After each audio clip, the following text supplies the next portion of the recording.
Hasan Al-Nahyas rahimahullah. Jadi Syekh Al-Alam Al-Yasir Al-Tadani rahimahullah, Syekh Al-Alam Ismail Uthman Zain Al-Yamani rahimahullah ta'ala. Dan di antara banyak lagi, banyak menabur jasa di Azhar Mesir menyandang gelaran Azhar Al-Thani, Azhar yang kedua. Banyak mencurahkan ilmu pada ribuan pada di Masjid Al-Azhar Mesir. Dan kamu kita banyak menghasilkan karya-karya beliau, lebih daripada 50 buku kitab dalam bahasa Arab. Di antaranya Al-Ihata, Adabul Mustafa'ah, dan Mu'idah dan lain-lain. Jadi untuk meneruskan majlis silakan Fadil Syekh Fadil Syekh. Allah.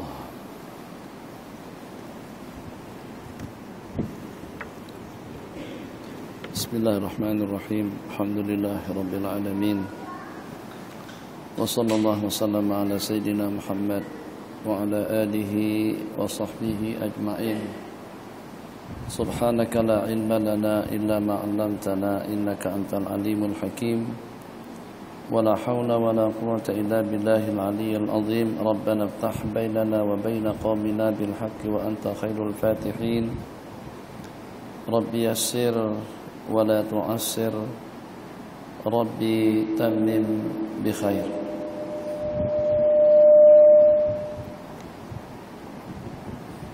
سبحانك لا علم لنا إلا ما علمتنا إنك أنت العليم الحكيم.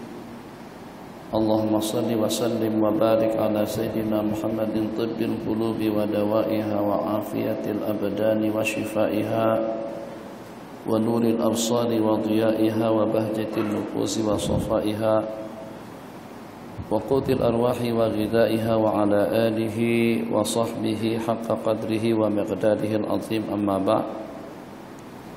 Tajuk yang diberikan untuk perbualan dan perbincangan kita pada malam hari ini adalah janganlah sekali-kali Anda meremehkan kebaikan sekecil apapun bentuknya.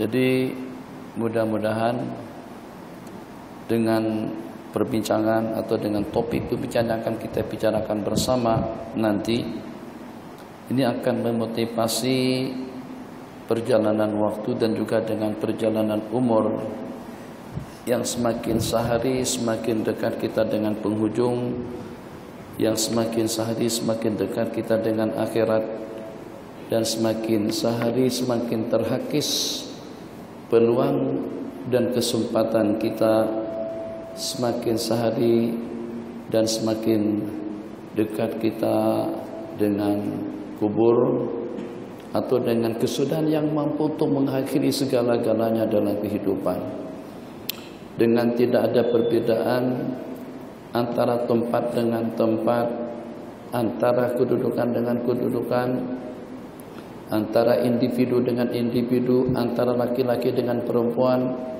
Kalaulah manusia mempunyai satu kemampuan yang luar biasa sehingga dengan kita mampu untuk menggerakkan yang tidak dapat digerakkan, mampu dengan kita memperpendek jarak perjalanan yang panjang dan jauh, dan mampu dengan kita meringankan yang berat, mendekatkan yang jauh. Tapi ternyata kita tidak mampu untuk menahan perjalanan waktu dan perputaran siang dan malam, yang sehingga dengan perputaran waktu, dengan persilih gantian antara siang dan malam, maka dengan kita dihantar ke penghujung usia kita masing-masing. Maka pertanyaannya, apa yang sudah dan apa yang akan kita persiapkan untuk masa depan kita nanti, yang kalau pada waktu dengan kita sudah berada di penghujung, dan pada saat kita akan menghembuskan nafas kita yang terakhir, pada waktu kita akan menghembuskan nafas kita yang terakhir, maka peluang untuk perjuangan, untuk pengorbanan, untuk ibadah dan kesempatan itu tidak akan terus kembali kepada kita, Kalau kita sudah kembali, kita tidak akan dikembalikan, karena dengan peluang hidup hanya semata-mata satu kali sahaja. Ahbabana fillah, perbincangan yang kita bicarakan berkenaan dengan jangan sekali-kali dengan kita mensepelekan, memandang sedikit, memandang kecil kebaikan yang seperti apapun bentuknya. Apakah kebaikan itu dalam bentuk tulisan yang ditulis, bacaan yang dibaca, ataupun juga dalam bentuk amal ibadah yang kita laksanakan, taat, bakti dan setia kita kepada Allah Jalla wa'ala, di mana dengan satu persatu daripada bagian-bagian yang ada pada diri kita masing-masing, daripada ujung rambut sampai kepada ke ujung kuku, aturan hukum hakam yang mengatur, panduan dan bimbingan daripada sunnah-sunnah Rasulullah SAW yang memberikan pencerahan kepada kita, agar dengan kita dapat memanfaatkan dan menggunakan anggota tubuh kita dengan baik. Yang pertama, agar dengan kita mendapatkan jaringan bisnis ibadah daripada diri pribadi dan juga daripada bagian-bagian anggota organ-organ yang ada pada diri kita. Yang kedua, agar dengan kita mendapatkan keuntungan yang banyak daripada bagian-bagian yang ada pada anggota, dan juga mendapatkan keuntungan yang banyak daripada waktu, tempat, peluang dan kesempatan. Jadi karena itu panduan dan bimbingan yang jelas kepada kita sebagai umat, maka tidak sewajarnya lah atau tidak sepatutnya kalau sampai dengan peluang yang banyak yang Allah berikan kepada kita tadi itu ternyata menjadi orang yang bankrupt, menjadi orang yang bangkrut nanti pada hari kiamat, wa iyadzubillah. Bahasa perbandingan, kalau seandainya dengan kita di Bukit Antarabangsa, di Jalan Duta, Shah Alam, USD, Malaysia, Nusantara, Eropa, Amerika, di mana saja kita berada, kalau ternyata ada gangguan dan juga getaran gejolak yang akan menyebabkan perekonomiannya akan anjlok, ataupun juga dengan usahanya akan merosot, atau juga ada kemungkinan akan menjadi bankrupt, itu kita katakan wajar-wajar saja dalam percaturan dunia ekonomi. Sebab dalam perekonomian dunia itu bergantung kepada kemampuan dan juga bergantung kepada keuangan. Modalnya banyak, insya Allah untungnya pun juga banyak. Modalnya banyak, leluasannya lebih hebat. Duitnya banyak, keuntungan lebih memungkinkan untuk kita mendapatkan keuntungan yang lebih, dikarenakan karena satu bergantung kepada modal, yang kedua bergantung kepada tenaga, yang ketiga bergantung kepada keahlian. Tapi kalau seandainya keahliannya oke, tenaganya iya, tapi dengan duitnya tidak ada, kita tidak boleh mendapatkan keuntungan yang banyak. Itu patut wajar-wajar saja. Jadi kalau sampai bankrupt sekalipun, kita katakan nak buat lagu mana? Sebab kita tidak mempunyai jaringan bisnis yang banyak, sebab karena kita tidak mempunyai modal yang banyak, sebab karena dengan kemampuan kita serba terhad dan juga serba terbatas. Tapi kalau dalam dunia kebajikan, kalau dalam dunia ibadah, maka tidak ada bahasa dengan kemampuan yang terbatas atau dengan ekonomi yang terhad. Sebab kenapa? Sebab dalam dunia ibadah dia tidak hanya bergantung kepada duit, tidak hanya bergantung kepada tenaga, tidak hanya bergantung kepada kekuatan, tapi dalam dunia ibadah bergantung kepada peluang dan juga kesempatan yang ada pada diri kita masing-masing, yang sehingga dengan kita dapat memanfaatkan dan menggunakan segala-galanya dalam hidup untuk kita mendapatkan kebajikan dan juga untuk kita mendapatkan ganjaran pahala daripada Allah Subhanahu wa taala. Mudah-mudahan tajuk yang diberikan, yang terpampang, yang tertulis di iklan-iklan itu memberikan satu kepahaman yang tajam kepada kita. Jangan sekali-kali dengan kita mensepelekan satu kebajikan, begitu juga sebaliknya dengan satu kejahatan. Sekecil apapun yang janggal, sekecil apapun yang buruk, sekecil apapun yang negatif, itu kita elakkan. Sebagaimana dengan kita jangan memandang kecil kepada kebaikan, sekecil apapun kebaikan tersebut, yang siapa tahu justru dengan kebaikan yang kecil tadi itu akan menjadi asbab keselamatan dan kebahagiaan kita dunia dan akhirat. Jadi supaya dengan kita boleh berjalan dengan nyaman, berbicara tanpa ada gangguan. Abang yang SMS minta dihentikan SMS-nya. Kameramen, jangan ada urusan dengan dunia luar, jangan ada urusan dengan dunia Facebook, dengan dunia WhatsApp dan yang seumpamanya. Kita nakkan kebaikan daripada apa saja dan kita tidak akan mensepelekannya. Macam itu juga sebaliknya, sekecil apapun yang buruk, sekecil apapun yang janggal, sekecil apapun yang mengganggu, itu akan ada balasannya nanti di sisi Allah Jalla wa'ala. Mungkin dengan kita terasa pelik bin ajaib, terasa aneh sungguh. Ternyata daripada cerita-cerita dan juga daripada kejadian-kejadian yang berlaku, dan juga daripada hadis-hadis yang diriwayatkan, atau juga dengan ungkapan daripada salafun saleh. Mungkin kita mulakan dengan cerita yang sederhana ini, tapi cerita itu luar biasa. Masya Allah, tabarakallah. Hanya dengan nawaitu yang baik, dengan rencana yang baik, dengan keinginan yang baik, ini sudah mampu untuk memadamkan kehidupan yang serba gelap, daripada dunia kegelapan kepada dunia kegelapan, daripada yang buruk kepada yang buruk. Sejumlah tidak kurang daripada 99 orang yang dibunuh. Satu pun kalau pada waktu dengan seseorang terbabit dalam kes pembunuhan itu mampu untuk menjerumuskannya ke dalam lembah api neraka waliyadzubillah. Ini jumlah bilangan yang dibunuhnya tidak kurang daripada dalam 99 orang. Di mana dengan hamba Allah tadi itu bertanya kepada salah seorang abid, hal min taubatin, apakah ada cara dan juga ada peluang untuk aku kembali kepada Allah Jalla wa'ala? Maka kena melihat kehidupan yang serba gelap, kehidupan yang serba samsing, kehidupan yang serba diktator, kehidupan yang serba zalim.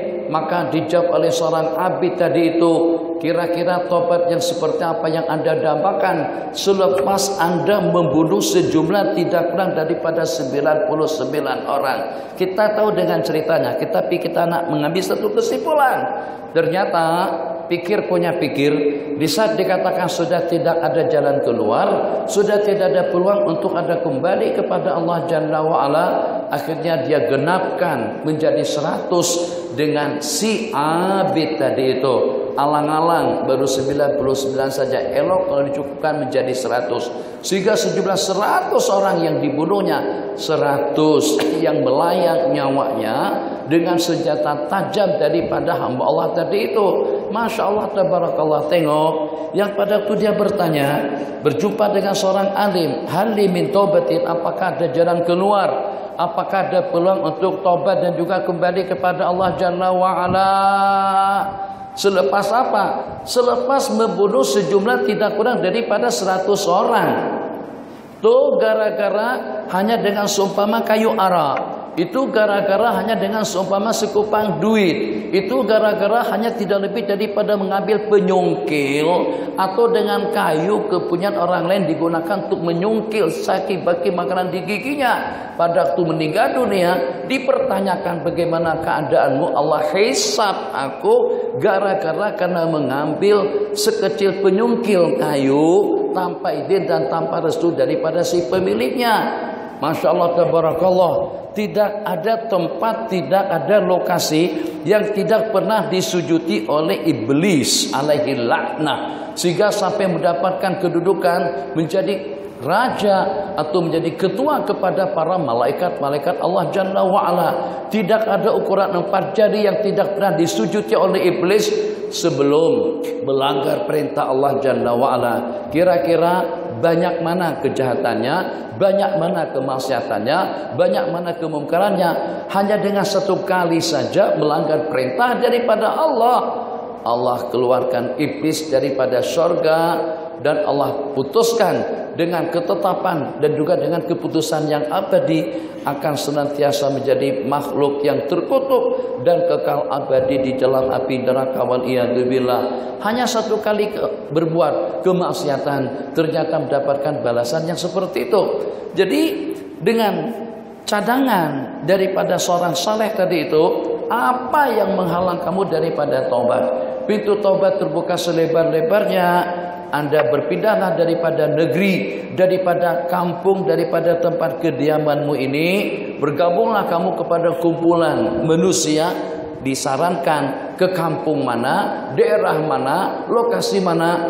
Maka dengan niatus shadiqah, dengan niat yang jujur, yang tulus, ikhlas karena Allah Jalla wa'ala, untuk mendapatkan kampunan dosa, untuk menjadi orang yang baik, bukan sampai menjadi salah seorang kekasih atau wali Allah Jalla wa'ala, tidak. Dengan umrah yang banyak, tidak. Dengan haji yang banyak pun juga tidak. Dengan sedekah yang banyak pun juga tidak. Dengan amalan yang banyak pun juga tidak.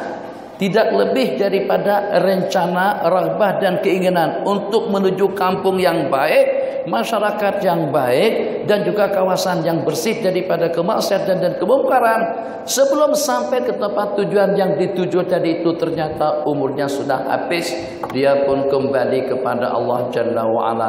Apa yang terjadi? Allah utus para malaikat yang akan mengambil dan juga akan menjemput, yang akan mengambil hamba Allah tadi itu, di kalangan para malaikat-malaikat rahmat dan juga di kalangan para malaikat-malaikat azab. Malaikat rahmat mengatakan rencananya bagus, cadangannya elok dan positif, sementara dengan malaikat-malaikat azab mengatakan seumur hidupnya tidak pernah sujud, seumur hidupnya tidak pernah beribadah, seumur hidupnya tidak pernah melaksanakan kebajikan.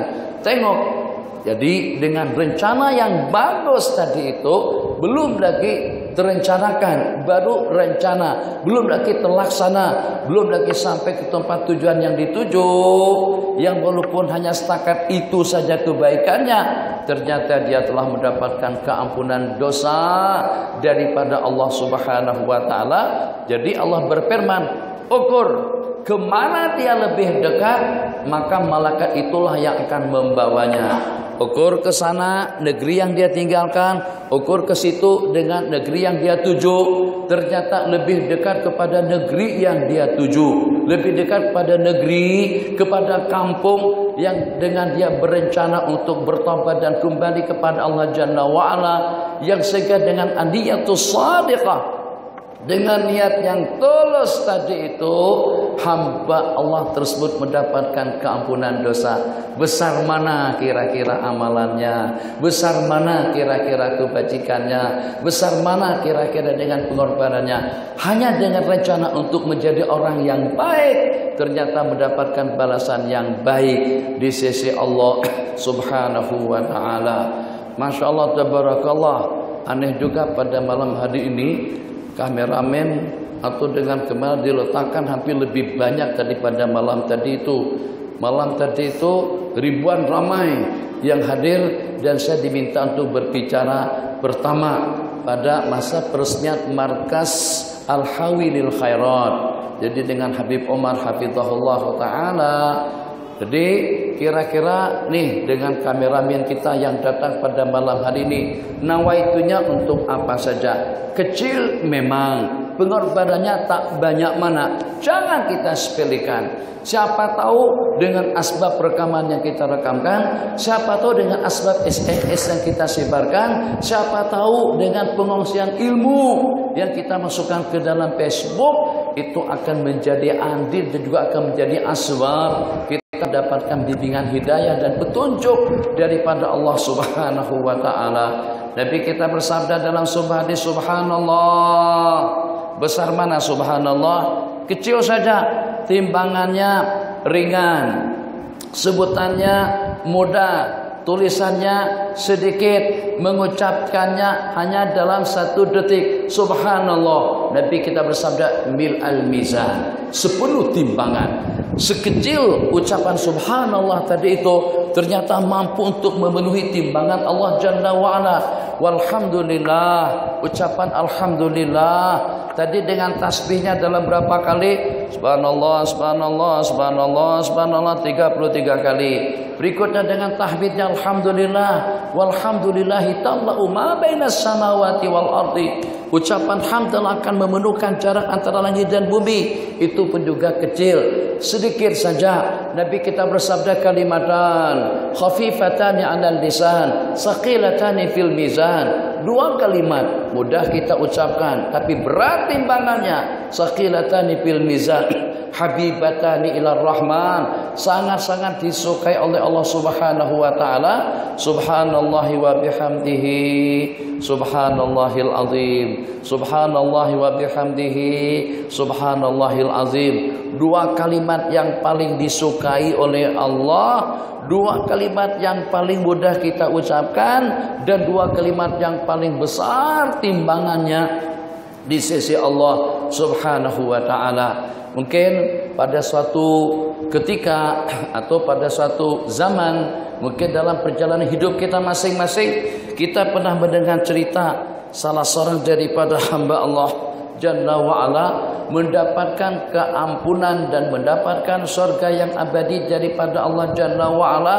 Itu tidak lebih daripada memberikan minum sedikit daripada dawatnya kepada satu ekor lalat. Dikatakan tuh cerita tuh berlaku dengan Al-Imam Al-Ghazali rahimahullahu ta'ala pada saat beliau lagi sedang mengarang, pada waktu beliau lagi sedang menulis, hingga satu ekor lalat ke mata pen beliau biarkan lalat tadi itu untuk menyerap, untuk mengisap sedikit daripada dawat yang ada di dalam pen. Itu saja sebab-sebabnya. Pada waktu Imam Ghazali meninggal dunia, ada orang yang memimpikan beliau, ma fa'alallahu bik, bagaimana keadaanmu? Apakah beliau bercerita tentang keampunan yang diberikan oleh Allah Jalla wa'ala? Sebab aku mengadakan perdebatan, sebab dengan aku mengadakan pertemuan-pertemuan, pengajian yang di sana dengan pengajian yang di sini, majlis yang di sana dan juga dengan majlis yang di sini, ibadah di sana dan juga dengan ibadah yang di sini, i'tikaf selama tidak kurang daripada dalam 5 tahun berturut-turut beriktikaf di sebuah masjid. Apakah kira-kira dengan jumlah bilangan karangan yang banyak? Apakah kira-kira dengan amal ubudiyah yang pesat dan yang tidak terhitung-hitungannya? Apakah kira-kira dengan pencerahan, bimbingan, tarbiyah, taklim kepada murid-murid beliau yang bergerak ke sana dan kemari, jumlah bilangannya tidak kurang daripada dalam 400 orang? Ternyata jawabannya tidak semacam itu. Beliau menjawab, Allah ampunkan dosa kesalahanku karena aku pernah memberi minum kepada seekor lalat kecil saja. Kenapa? Sebab kita tidak bermuamalah dengan makhluk. Kita tidak mengadakan muamalah dengan manusia. Manusia akan menilai besar kecil perbuatan yang kita lakukan. Tidak ada dengan seseorang hanya dengan mengucapkan mudah-mudahan Allah berkati perusahaan ini, terus kita bagi uang 100 juta, itu tak ada ceritanya. Hanya setakat mendoakan secara santai macam itu. Atau juga dengan seseorang mengucapkan Assalamualaikum Pak Haji, mudah-mudahan sehat afiat, panjang umur, murah rezeki. Maka dengan doa seseorang tadi itu kita balas dengan uang tunai tidak kurang daripada dalam berapa juta. Itu tidak ada, 1000 pun tidak, apalagi kalau sampai 1 juta. Kenapa? Karena muamalah kita dengan makhluk, muamalah kita kepada manusia yang kerdil, manusia yang lemah daripada berbagai aspek, iman dan keyakinannya, ilmu dan ketakwaannya, ibadah dan ubudiyahnya, pendekatan dan lain sebagainya. Kita boleh dipastikan kerdil daripada segala-galanya, keyakinan yang lemah, keimanan yang lemah, ubudiyah yang kurang, pendekatan yang kurang, pengamatan yang kurang, keyakinan yang kurang daripada berbagai aspek. Itulah yang dinyatakan di dalam Al-Quran, wa khuliqal insanu dha'ifa. Dan Allah ciptakan manusia itu dalam keadaan lemah. Fisikalnya lemah, kemampuannya lemah, ingatannya lemah, kekuatannya lemah, ubudiyahnya lemah. Kita tidak mampu melaksanakan ibadah sebagaimana ibadah para al-malaikatul kiram. Nabi kita bersabda, ada di antara daripada malaikat-malaikat Allah yang Allah ciptakan sejak Allah ciptakan sampai sekarang, sampai kepada hari kiamat, yang ibadahnya rukuk saja selama-lamanya, yang ibadahnya sujud rukuk saja selama-lamanya, yang ibadahnya qiyam berdiri saja selama-lamanya. Itu pun mereka menyatakan ma'abadna kahaqqa ibadatika ya Allah, kami belum lagi melaksanakan ibadah yang seutuhnya, ibadah yang sewajarnya. Kita tidak mampu melaksanakan ubudiyah yang seperti itu. Begitulah juga dengan keimanan dan keyakinan kita. Masjid ini cantik, indah, rapi, kemas, mewah, bagus. Coba kita sebut satu persatu. Gimana dengan kapetnya? Insyaallah 80%. Bagaimana dengan kristalnya, lampu kristalnya? Insyaallah 80%. Gimana dengan tiang meniangnya? Dibalut, disadu lagi dengan hiasan bunga, 80%. Kubahnya, kemudian dengan kipasnya, dengan ekornya, kemudian dengan backgroundnya, kemudian dengan lukisan dan juga Masya Allah tabarakallah, cantik, indah dan bagus. Tapi yang tidak ada dengan jamaahnya keyakinan. Berarti keyakinan kita masih lemah. Seindah masjid, tempatnya di lokasi strategik sekali, di bukit antar bangsa, bukan antar negara, tidak bangsa. Jadi kita atau Islam bangsa itu persekutuan, bangsa bersatu atau apalagi dengan PBB misalnya. Allahu Akbar. Tapi ternyata masih belum ada keyakinan oleh kepada sebagian, masih belum ada keyakinan yang mantap di dalam hati sebagian daripada kita atau jamaah kita yang tinggal di sekeliling masjid ini. Sehingga dengan keyakinan yang kita maksud, keyakinan yang mampu untuk menggerakkan kedua belah kaki. Seperti keyakinan kita pada waktu kita pergi ke office. Kalau saya tidak masuk office, berarti akan berkurang gaji saya. Kalau saya tidak masuk, saya tidak boleh mendapatkan habuan yang dijanjikan. Kalau saya terlambat, mungkin aku akan mendapatkan peringatan. Kalau saya tidak masuk langsung, mungkin aku akan dibuang kerja. Itu kenapa tidak ada falsafat yang seperti itu dalam urusan ubudiyah kita kepada Allah. Karena iman kita lemah, keyakinan kita lemah. Kita tidak takut. Tidak takut apa? Takut kalau kita dibuang kerja, takut kalau kita dipotong gaji, takut kalau kita diperli, takut kalau kita dicerca, takut kalau kita dimarahi, takut kalau kita dimusuhi. Tapi kita tidak takut kalau pada itu dengan kita diketepikan, tidak diurus atau juga tidak diperhatikan oleh Allah Jalla wa'ala. Sekecil kesalahan yang kita lakukan boleh menjadi asbab Allah menjadi murka kepada kita. Makanya saya katakan handphone dimatikan apa? Nyatat atau urusan dengan dunia luar. Catat tak apa. Tapi dengan urusan dunia luar jangan menggores. Di tajuk kita tajuk yang sangat sensitif. Jangan memperkecilkan suatu perkara maksiat, sebagaimana kita juga jangan sampai mensepelekan suatu kebajikan, sebab dia mempunyai dampak dan kesan yang positif dan negatif. Kembali, Masya Allah tabarakallah.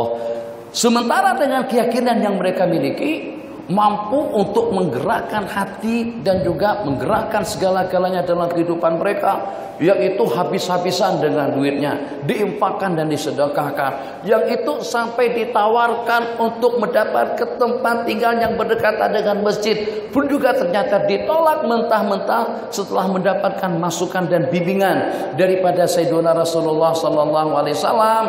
Bani Salimah, diyarakum tuktabu ansarukum, kekalah kalian di tempat duduknya akan Allah tulis ganjaran pahala pada waktu kalian pergi dan juga pada waktu kalian balik ke tempat tinggalnya masing-masing. Itu keyakinan yang semacam itu kental sehingga tidak terpikir dalam benak kepala mereka untuk cari rumah yang lebih dekat dengan masjid, atau juga untuk berpindah daripada tempat kediamannya, ataupun juga untuk mendapatkan kemudahan-kemudahan untuk melaksanakan ubudiyah kepada Allah Jalla wa'ala. Bahkan sampai ada di antara daripada mereka, pernah saya beritahukan pada pertemuan dahulu, tapi bukan di sini, yang mendekatkan langkah kakinya pada waktu dia melangkah. Tak lagi melangkah sampai dalam ukuran setengah depa atau juga kira-kira dalam setengah meter, tapi melangkahnya seperti jalannya robot, dak. Kenapa? Untuk memperbanyak langkah menuju masjid. Kenapa mereka berbuat semacam itu? Sebab kena dengan keyakinan yang kental. Tiap langkah menuju ke tempat ibadah, tiap langkah menuju masjid akan mewariskan 3 kemuliaan. Dosa kesalahan yang dihapus, ganjaran pahala daripada Allah, martabat dan derajat yang akan diperoleh. Dipapah tidak ada masalah selama masih ada yang memapahnya. Ini dengan penghulu para nabi-nabi dan rasul, Sayyiduna Rasulullah sallallahu alaihi wasallam, bukannya setakat bercakap, bukannya setakat menyampaikan, memberikan panduan dan bimbingan kepada para sahabat, tapi justru Nabi kita praktekkan. Nabi kita orang yang pertama yang menunjukkan keseriusan beliau dalam melaksanakan ubudiyah dan taat kepada Allah Jalla wa'ala. Dalam beberapa waktu tak boleh bergerak, sakit tenat, sakit teruk, kesehatan memang betul-betul tidak memungkinkan untuk Nabi kita datang ke masjid. Yang seperti apa keadaannya? Sedangkan dengan tempat tinggal bagi Nabi sebagaimana kita tengok, kalau di sini mihrab, kira-kira dalam 2 kali itu saja kesananya tempat kediaman baginda Rasulullah sallallahu alaihi wasallam. Artinya tak susah mana kalau Nabi kita nak pergi. Bukan masalah tak susah mana, kondisi kesehatan memang tidak memungkinkan kepada baginda untuk Nabi kita bergerak. Setelah beberapa hari kemudian Nabi kita terasa lega, Nabi kita terasa sehat. Sehat yang macam mana? Kesehatan yang Nabi kita rasakan, Nabi kita rasa-rasa sudah boleh untuk bergerak. Ternyata kebolehannya Nabi kita rasakan tadi itu tidak seperti yang diduga. Justru kebolehan hanya boleh paham, boleh mengerti, tapi tenaga tidak ada. Dipapah oleh 2 orang sahabat untuk menuju masjid. Kenapa? Sebab dengan keyakinan yang kental, dengan keyakinan yang tidak ada tandingannya. Takkan dengan kita pergi jauh untuk memenuhi seruan daripada makhluk, kenduri kawinnya, acara kesyukurannya, atau juga dengan hari ulang tahunnya, atau majlis-majlis yang seumpamanya. Tapi ternyata kita tidak boleh menggerakkan tenaga atau juga dengan kemudahan yang Allah bagikan untuk kita datang ke rumah Allah Jalla wa'ala. Kalau kita tidak datang ke tempat kenduri kawin, ke tempat saudara kita dalam acara kesyukurannya, atau juga peresmian satu syarikah, atau juga satu majlis yang diadakan di situ, insya Allah tidak banyak masalah. Sebab kenapa? Sebab ada di antaranya itu hanya semata-mata untuk urusan duniawi. Azan 1 menit saja. Masya Allah, tabarakallah. Sementara dengan datang berkunjung ke rumah Allah Jalla wa'ala untuk melaksanakan sembahyang 5 waktu, itu justru bekalan yang akan kita bawa bersama kita ke dalam kubur, dan juga bekalan yang akan bersama kita pada waktu nanti kita dihasyar, dihimpunkan di alam mahsyar. Bekalan kita untuk kita akan menyeberangi siratal mustaqim, bekalan kita untuk kita masuk ke dalam surganya Allah Jalla wa'ala. Kenapa kita tidak buat?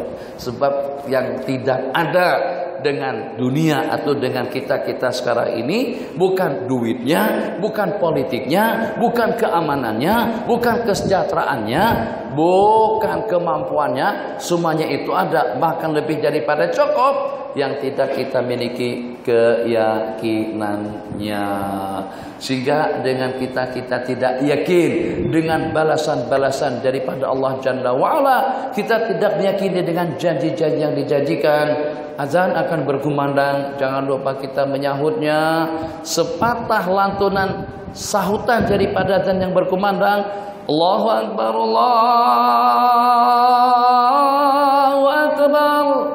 Maka kita sholat Allahu Akbar, Allahu Akbar. Itu nanti insya Allah selepas mata kita tidak melihat, telinga kita tidak mendengar, mulut kita tidak bercakap, nilainya lebih mahal daripada bukit antar bangsa, bahkan lebih mahal daripada dunia dan isi-isinya. Tapi akan kita yakini perkara tersebut pada waktu yang dengan kita sudah tidak boleh keluar, pada waktu dengan kita sudah tidak boleh kembali, pada saat yang dengan kita leluasa kita sudah habis. Peluang duniamu sudah tidak ada lagi, kesempatanmu pun juga sudah berakhir. Kita menjadi tetamu Allah, kata tukang talqin, ini masa penantianmu di dalam kubur sampai nanti kamu akan dibangkit oleh Allah pada hari kiamat. Nanti insyaallah akan kita sambung selepas azan berkumandang, kita bagi laluan azan. Dan kalau ada sembarang soalan nanti diajukan, mudah-mudahan dengan tajuk topik pembicaraan yang kita bicarakan bersama sedikit sebanyak memberikan pencerahan, penyudaran kepada diri kita masing-masing. Jangan lupa topik perbincangan kita, sekecil apapun kebaikan jangan diabaikan, dan sekecil apapun kejahatan jangan sekali-kali kita lakukan. Hadza wabillahi taufiq. Adzan terlebih dahulu.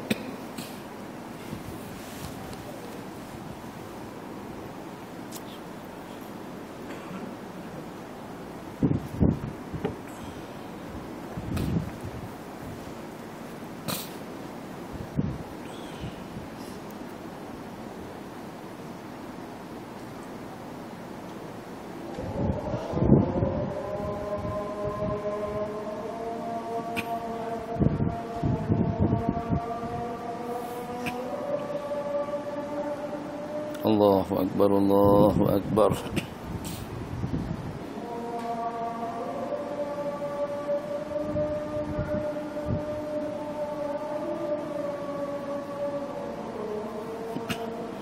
Allahu Akbar, Allahu Akbar.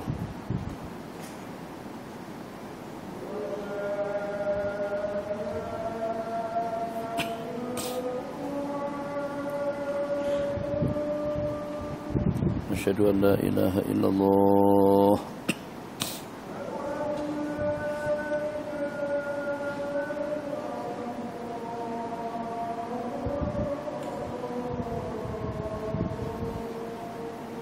Asyhadu an la ilaha illallah.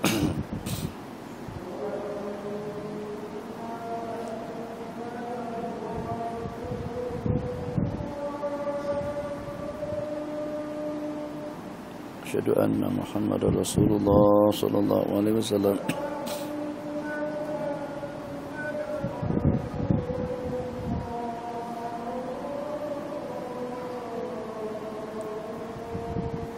Asyhadu anna Muhammadar Rasulullah sallallahu alaihi wasallam.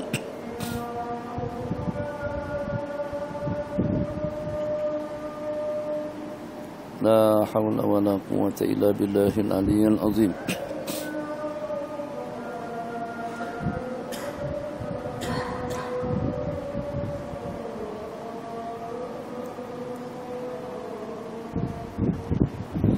La hawla wa la quwwata illa billahil aliyyil azim.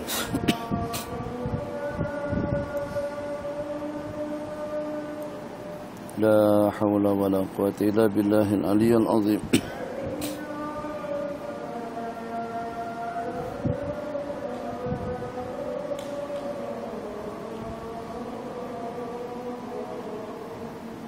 La hawla wa la quwwata illa billahil aliyyil azim. Allahu Akbar, Allahu Akbar.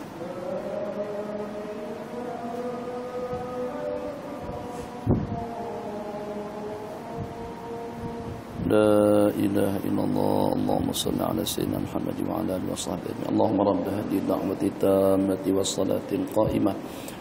آتي سيدنا محمدا الوسيلة والفضيلة والدرجة العالية الرفيعة وابعث مقاما محمودا الذي وعدته إنك لا تخلف الميعاد.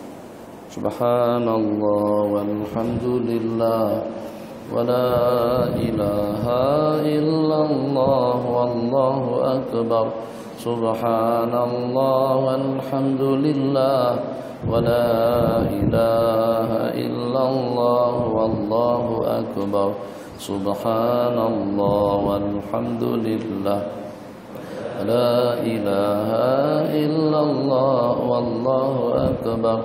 سبحان الله والحمد لله ولا إله illallah wallahu akbar.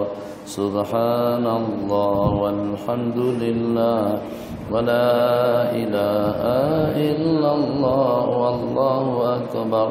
Subhanallah walhamdulillah wa la ilaha illallah wallahu akbar. Subhanallah walhamdulillah wa la ilaha illallah wallahu akbar. Subhanallah walhamdulillah wa la ilaha illallah wallahu akbar. Bismillahirrahmanirrahim. Alhamdulillah sallallahu ala sayyidina Muhammad ibn Abdullah wa ba'd.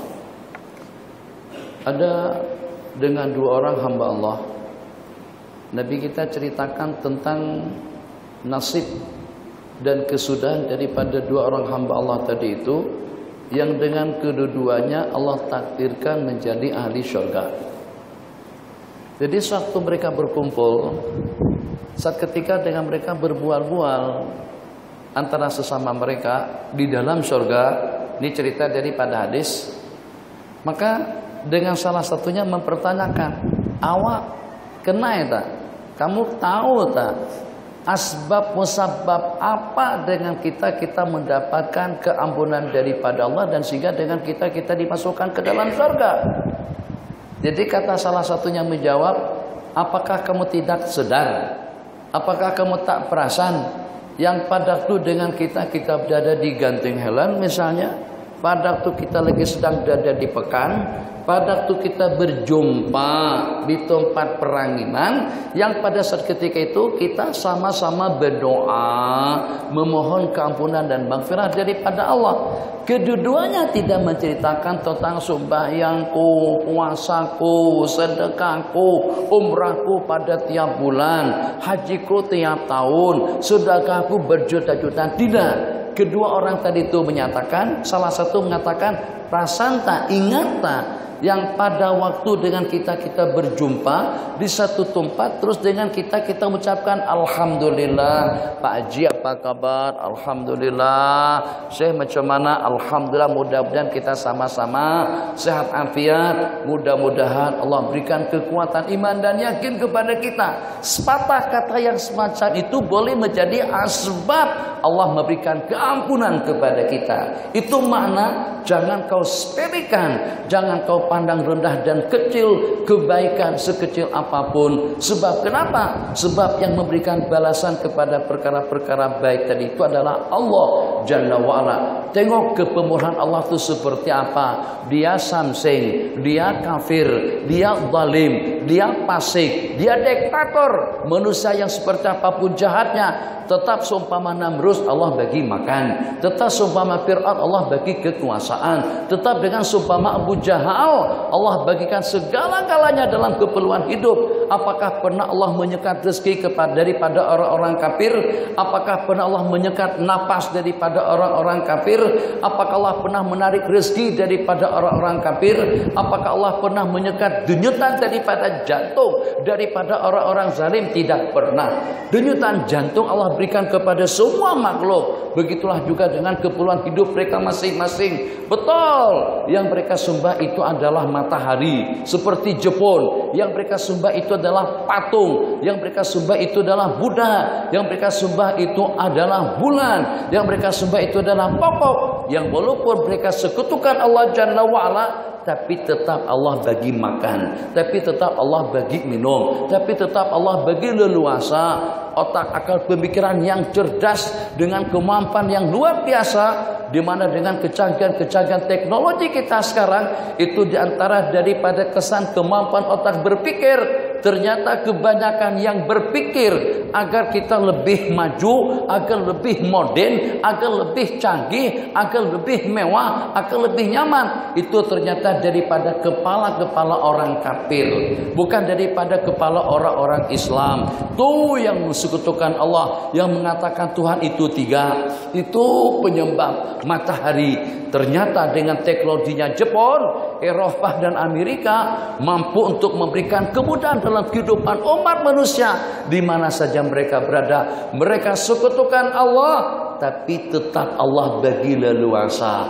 Maka bagaimana kalau padaku menumpang zikirnya tadi itu dengan iman dan yakin, Sang Pencipta kita adalah Allah, kita tidak salah alamat. Hala 7 ibadah yang kita laksanakan, ubudiyah kita hanya semata-mata untuk mendapatkan keridhaan daripada yang satu, rahmat daripada yang satu, anugerah daripada yang satu, pelindungan daripada yang satu. Karena dengan kita beriman dengan yang Maha Tunggal, Allah Jalla wa'ala, lam yalid wa lam yulad wa lam yakul lahu kufuwan ahad, tidak beranak dan juga tidak diranakkan, Al-Fardus Samad, yang esa dan yang tunggal. Jadi kalau dengan ibadah yang kita laksanakan menumpang kepada iman dan keyakinan yang mantap, maka sekecil apapun ubudiyah yang kita lakukan akan besar pahalanya, bahkan berlipat ganda balasannya di sisi Allah Subhanahu wa taala.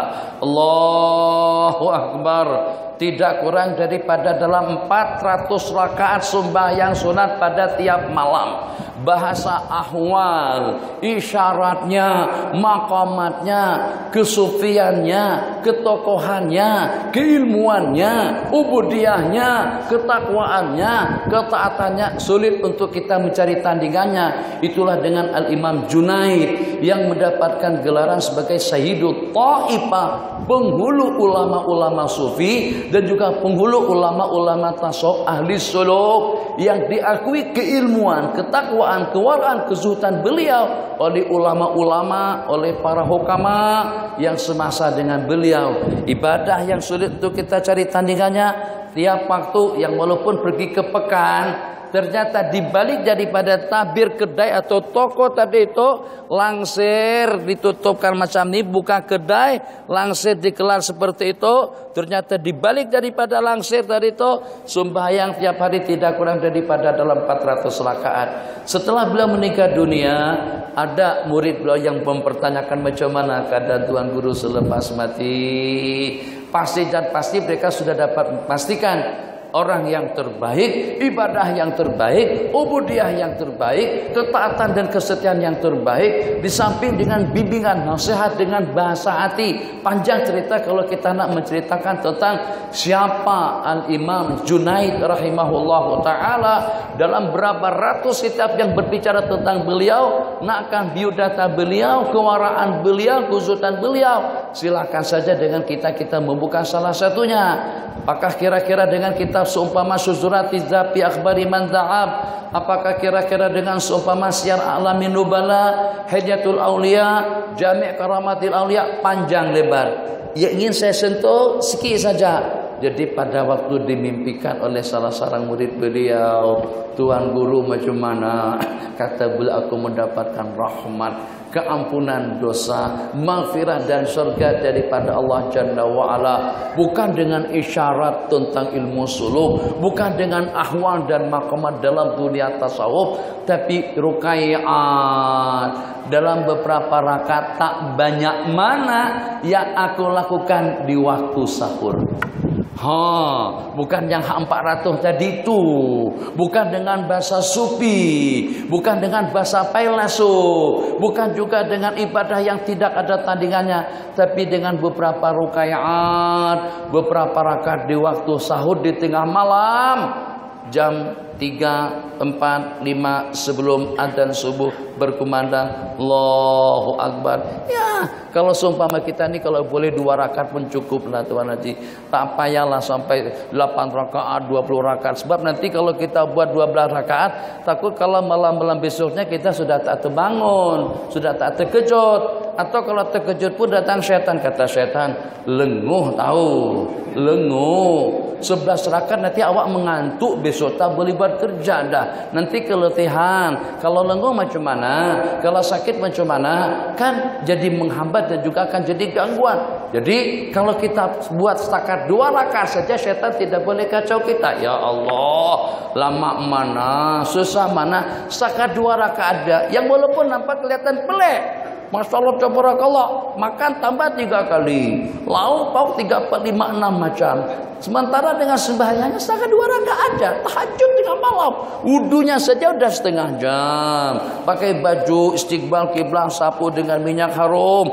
Masya Allah, tabarakallah. Siapa tahu saya pernah tidur, mungkin sekali 2 atau dalam beberapa kali tidur dengan salah seorang hamba Allah yang pada masa itu di Banjarmasin mendapatkan julukan sebagai wali. Orang sebut Haji Asra Wali. Ibadah kuat. Lepas sembahyang subuh muslimat, kalau tidak habis baca salawat sebanyak 4.444 kali tidak akan bangkit daripada tempat iktikaf beliau.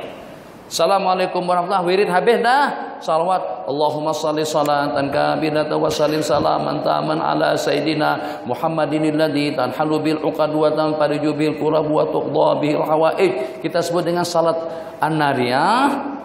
Salat hajat yang semacam itu bunyinya itu sebanyak tidak kurang daripada dalam 4.444 kali. Kalau tak habis tidak akan bergerak daripada tempat iktikaf beliau. Jadi dengan beliau tadi itu pada masa saya kanak-kanak tidur dengan beliau, sebelum tidur haji palit minyak harum, sapu ke sini, sapu seluruh anggota tubuh. Tasbih beliau pun juga bawa minyak harum. Terserahlah, tak mestilah out mahal, belilah minyak harum.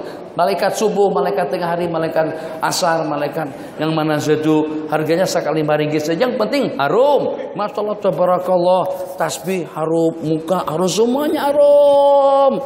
Jadi beliau cakap bahasa Banjar dengan saya, tuhai, maksudnya abang. Nah, malaikat suka dengan bau-bauan yang harum.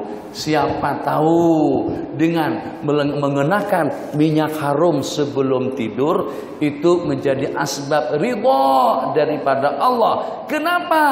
Bahasa hadis kursi, akhfallahu arba'an fi arba'in. Allah telah merahasiakan 4 perkara dalam 4 perkara. Allah rahasiakan keridhaannya dalam taat, kemurkaannya dalam maksiat, jam-jam, detik-detik istijabah doa yang kita pohon, dan juga sang kekasih wali-wali Allah Jalla wa'ala di kalangan kita. Masya Allah, tabarakallah. Allah rahasiakan keridhaannya dalam taat. Dengan ketaatan yang mana itu? Mungkin dengan catatan yang mencatat, mungkin dengan Facebook yang kita hantar, mungkin juga dengan WhatsApp yang kita kongsikan, mungkin juga dengan salaman, mungkin dengan senyuman manis, mungkin dengan iftar 1 biji tamar. Jadi dengan kita tak banyak, duit pun juga tak banyak. Mana beli setakat setengah kilo aja. Saban hari kita beli setengah kilo tamar untuk kita membukakan orang ramai. Tapi yang khas setengah kilo tadi itu pun tidak dibawa semuanya. Kita bawa setakat 3 biji aja, tapi yang fresh, yang nyaman tuh. Oh, tamarnya yang fresh, yang lembut. Bukan yang kalau kita gigi kita tercungkil. Bukan yang itu. Itu keras, lebih keras daripada gigi. Akhirnya gigi yang kalah, bukan yang itu. Masya Allah. Jadi kita bagikan satu dimakan oleh orang yang sakit. Mungkin asbabnya itu. Masya Allah, tabarakallah. Mungkin juga asbabnya kipas mati, kita bukakan kipas. Ekor mati, kita bukakan ekor. Lampu mati, kita bukakan lampu. Supaya penerangannya nampak kelihatan ceria dan nyaman. Ataupun juga dengan kita berjalan. Pada waktu kita melangkah, terkena kasut seseorang, terbalik kasut tadi itu, dengan rendah hati kita balik, kita betulkan kasut orang tadi itu, kita susunkan supaya tidak menyusahkan si pemiliknya. Mungkin itu asbabnya Allah ridho dengan kita. Mungkin juga dengan pemberian yang kita berikan kepada seorang miskin, kita berikan secara sopan. Jadi kadang-kadang dia tadahkan tangannya secara hormat. Mungkin juga pada waktu dengan kita bayar tiket. Masya Allah, tabarakallah. Kadang-kadang ada dengan sebagian disalami tidak menyahut, tengok pun juga tidak. Ini terpaksa karena smatek tak ada, tasinggu juga tak ada, terpaksa ambil tiket secara manual. Assalamualaikum cik, apa problemnya dengan menjawab waalaikumsalam. Terima tiket tadi itu dengan baik. Pun juga pada waktu kita membayarnya. Jadi kadang-kadang kita serahkan secara hormat dan kadang-kadang kita serahkan secara kasar. Itu kebaikan. Jadi kita boleh mendapatkan kebaikan daripada segala-galanya. Siapa tahu, ini saya dulu terbiasa letak jam tangan di sebelah kiri. Tapi pada masa mengaji di Mekah, dinasihat oleh itu guru kami, ini 2 belah tangan. Yang mana kira-kira yang paling patut untuk kita layan, yang paling patut untuk kita hiasi antara kanan dengan kiri. Kita tidak membeda-bedakan antara kanan dan kiri. Kedua-duanya adalah tangan kita. Tapi yang macam mana pun, secara hukumnya, secara sunnahnya, kanan kita gunakan untuk memberi, untuk menerima. Pada waktu kita masuk ke masjid, kita dahulukan kaki kanan. Pada waktu kita makan dengan tangan kanan, minum dengan tangan kanan, bersalaman dengan tangan kanan yang mulia. Tiap segala sesuatu yang mulia, bimbit, kitab, angkat, ambil Al-Quran. Kadang-kadang dengan kita ambil Quran kan boleh-boleh saja dengan kita ambil dengan tangan kanan, dan juga boleh kita ambil dengan tangan kiri, tak ada masalah. Tapi karena yang diambil tadi itu adalah Al-Quran, suatu benda yang mulia, maka kita gunakan tangan kanan kita. Jadi kata beliau, kanan kegunaannya untuk yang baik, kiri kegunaannya untuk seumpama hingos, istinja, ataupun juga pada waktu kita masuk tanda dengan sebelah kiri, pada waktu kita keluar masjid dengan menundukkan kaki kiri. Jadi pada saat ketika itu rasional pertimbangan yang diperdengarkan kepada kami. Maka kata beliau, kalau macam tuh, karena tujuan jam itu adalah untuk perhiasan, maka tangan kananlah yang layak untuk kita hiasi. Bros, di mana letakkan? Elok kalau kita letakkan sebelah kanan, ataupun juga kalau letakkan sebelah kiri pun juga di situ hati. Yang penting tujuannya adalah agar bagaimana supaya cantik, agar bagaimana supaya nampak kelihatan ideal, agar bagaimana supaya nampak kelihatan bagus. Sebab kecantikan itu diantara daripada matlamat baik duniawi ataupun juga ukhrawi. Innallaha jamilun. Allah itu maha indah, maha cantik, dan menyukai segala sesuatu yang cantik. Nih dia, masya Allah tabarakallah, tidak diminta tadi itu dituangkan airnya, kemudian letakkan juga penutupnya. Serbaguna penutup boleh, letak sebagai alas di bawah pun juga boleh. Kalau tidak ada yang ini pun juga tidak ada masalah. Tapi tujuannya untuk apa saja? Untuk kelihatan lengkap, cantik, hormat, untuk memberikan penghormatan dan penghargaan kepada tiap orang yang duduk di tempat ini. Kutlah nanti terselak, kutlah haus, kutlah letih, atau hal-hal yang seumpamanya. Siapa tahu kalau dengan seumpama memberi minum kepada lalat boleh membawa ke dalam surga. Kalau dengan seumpama seorang perempuan pelacur kerjanya menjual kehormatan, menjadi perempuan malam, hanya setakat bagi minum pun bukan dengan cara hormat, bukan dengan cara sopan, tidak lebih daripada turun ke sebuah peringgi, ke sebuah telaga, ke sebuah sumur dengan menggunakan kasut untuk mencedok air. Airnya diminumkan kepada seekor binatang, bukan kambing, bukan kuda, bukan lembu, bukan kerbau, diminumkan kepada anjing. Yang bagi minum wanita pelacur, yang diberi minum satu ekor anjing yang kotor. Allah terima kasih atas perbuatannya tadi itu, dan Allah ampunkan dosa kesalahannya, dan Allah masukkan dia ke dalam surga. Pergi Mekah tiap tahun? Dah. Umrah saban bulan? Tak. Bangun masjid? Ndak. Masya Allah tabarakallah. Jawabannya seperti tadi, sebab karena dia bermuamalah tulus ikhlas karena Allah Jalla wa'ala. Maka dengan kita patut dan wajar kita mengejar segala kebajikan. Satu, Allah rahasiakan kebaikan yang mana yang kita akan mendapatkan ridha dalam ketaatan kita kepada Allah. Mungkin asbabnya ziarah kubur, mungkin asbabnya ziarah malu, mungkin asbabnya memenuhi panggilan orang, mungkin asbabnya bersilaturahmi, mungkin asbabnya masuk masjid dengan kaki kanan, mungkin asbabnya berkumpul. Ini saya tidak sempat menjemput tadi itu, sepatutnya kita berkumpul. Waktu kita sudah terlanjur, dan di samping juga waktu kita sempit. Tadi juga dengan tuan muadzin, azan itu azan Mekah, azan Madinah. Allahu Akbar, Allah. Misalnya seperti itu. Kita merdukan suara kita. Atas tujuan untuk apa? Supaya yang merdu itu bukan lagu, yang merdu itu bukan konser, yang merdu itu bukan kasidah semata-mata, tapi juga dalam rangka kita melantunkan seruan azan yang kita kumandangkan untuk kita menyebut dan juga untuk kita memanggil orang ramai agar sama-sama kita melaksanakan sumbah yang berjemaah di masjid sini. Tidak mustahil kalau dengan wanita pelacur boleh mendapatkan surga karena dengan memberi minum kepada seekor anjing. Tidak mustahil dengan seseorang akan mendapatkan kebahagiaan yang abadi daripada amal dan tata kita laksanakan dengan syarat tulus, ikhlas karena Allah. Jadi mimpi yang dimimpikan oleh salah seorang bertemu dengan Al-Imam Asy-Syafi'i rahimahullahu ta'ala.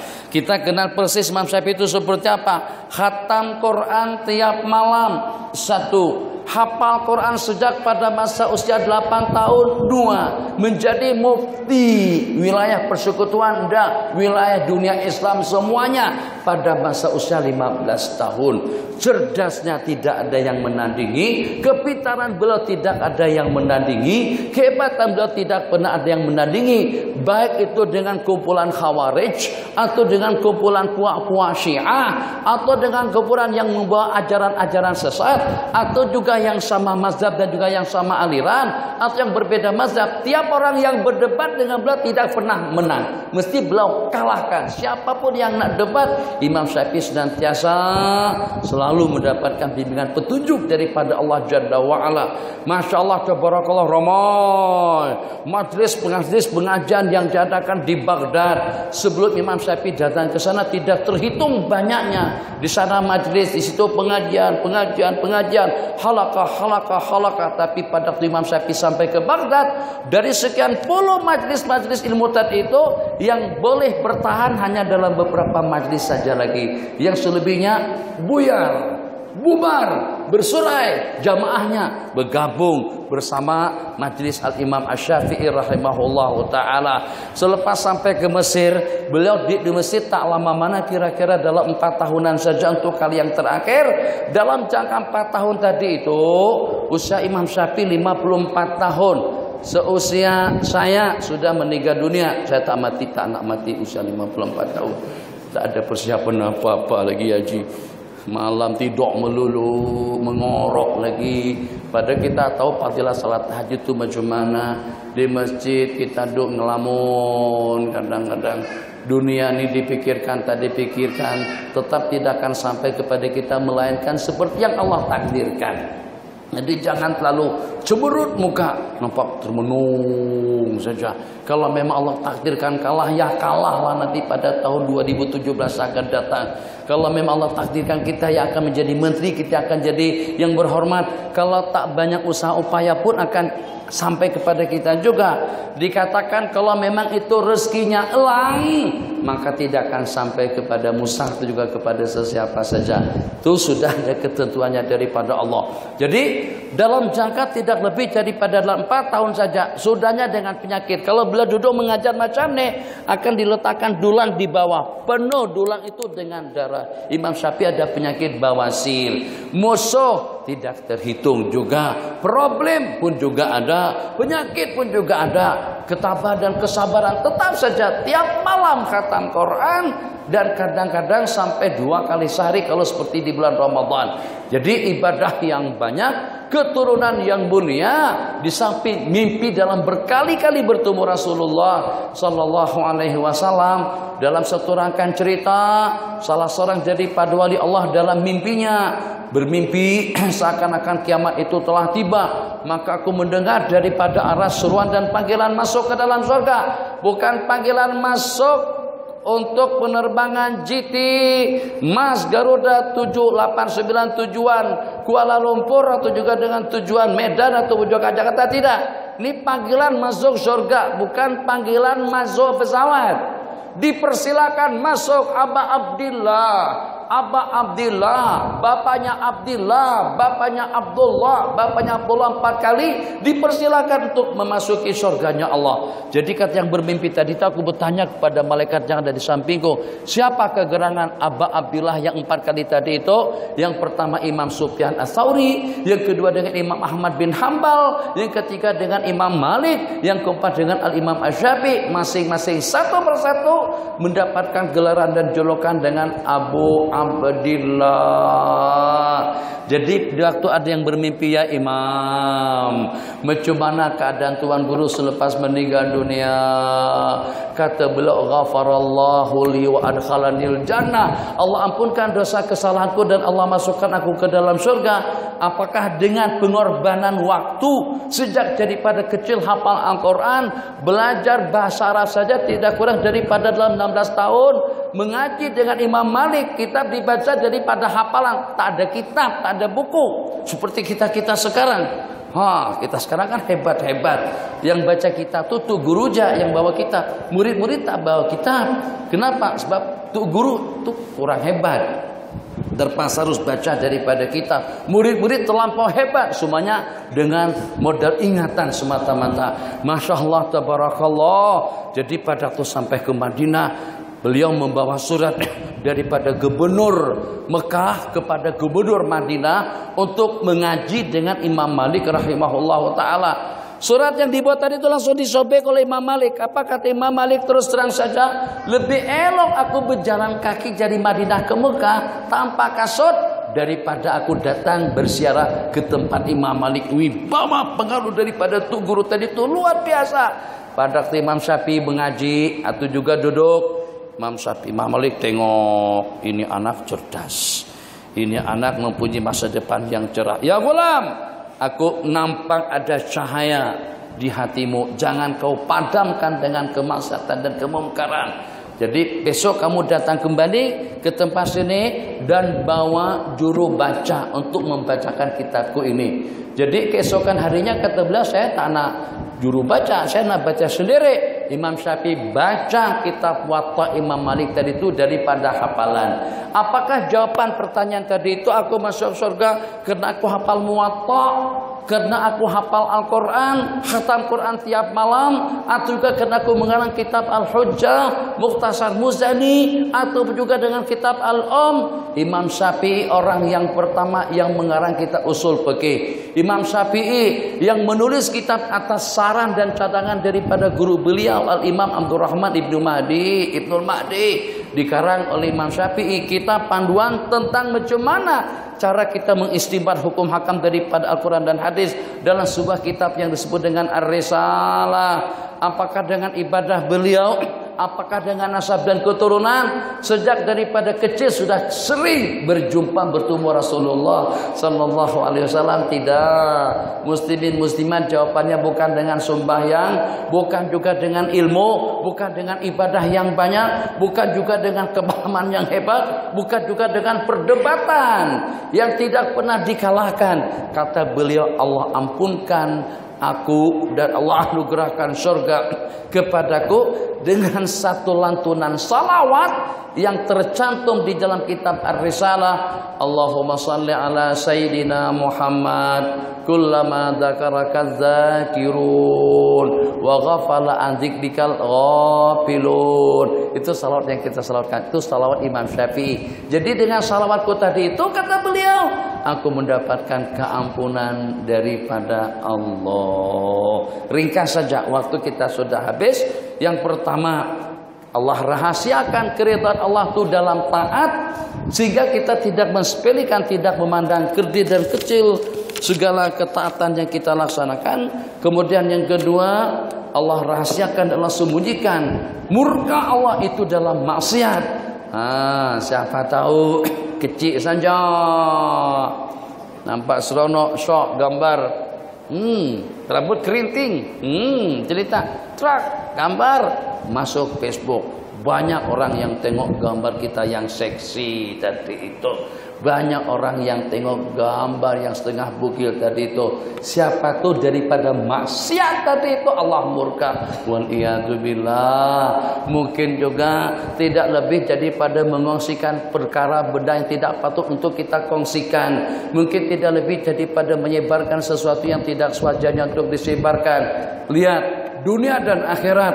Mungkin dengan kita pernah mengamati peristiwa Uhud, kekalahan yang menimpa kepada pasukan baginda Rasulullah yang pada itu bukan setakat tok guru, kiai, maulana, habaib, para masyaikh, justru yang menjadi pasukannya para sahabat, yang menjadi panglima perangnya Sayyiduna Rasulullah. Itu pun Allah kalahkan. Kenapa? Karena atas ketidaktaatan mereka kepada pemimpin.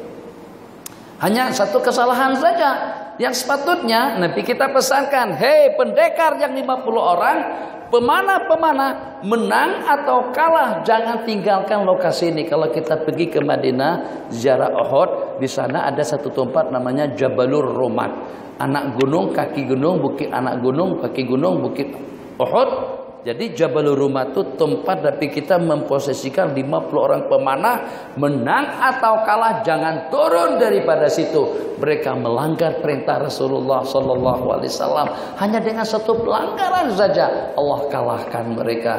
Di dunia kita 1001 pelanggaran daripada umat. Bagaimana Allah tidak murka dan tidak membenci mereka. Waliyadzubillah. Kembali kepada yang kedua, sekecil apapun yang negatif, sekecil apapun, siapa tahu. Nah tadi kan saya sentuh handphone, sepatutnya saya sentuh daripada awal. Siapa tahu pada waktu kita pergi ke masjid, kita tinggal handphone di rumah, supaya kita tak kacau orang di masjid, supaya kita tidak ganggu orang beribadah, supaya kita tidak ganggu kekhusyuan kita, supaya tidak merusak sembahyang kita, supaya tidak mengganggu zikir kita. Siapa tahu asbab yang kecil tadi itu ternyata Allah ridho dengan kita. Mungkin juga sebaliknya,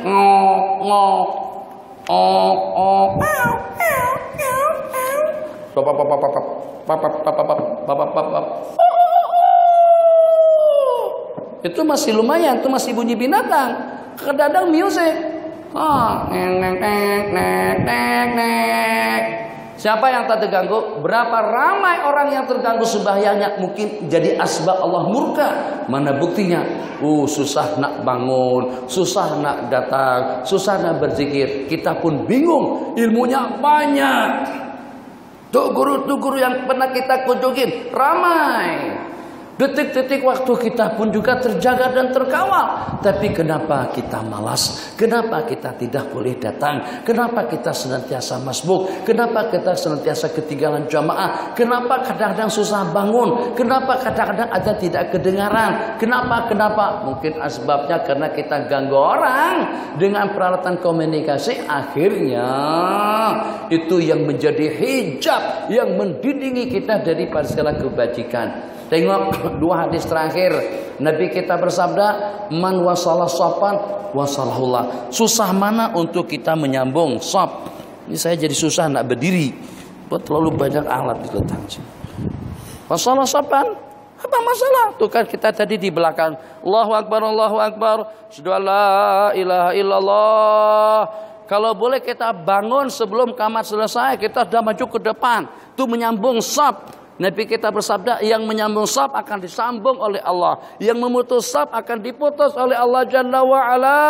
Toleransi sedikit, renggangkan kaki supaya kaki kita bersambung dengan orang yang di samping menyamping kita, ataupun juga dengan kita yang walaupun kita jauh dah santai selesa, sebab situ ada kipas, sebab situ ada ekor, sebab situ mudah menyendar. Tapi dengan kita korban sedikit, maju ke depan untuk kita memenuhkan saf. Sekecil kita maju ke depan untuk meratakan, merapikan, meluruskan, membetulkan saf, balasannya wasalahullah, akan Allah sambung dia. Allah sambung dengan rahmah, dengan keampunan, dengan kesehatan, keapiatan. Bukit antara bangsa pernah runtuh kan? Tidak takut kalau seandainya nanti bergoncang kembali, bergegar. Innalillahi wa inna ilaihi raji'un.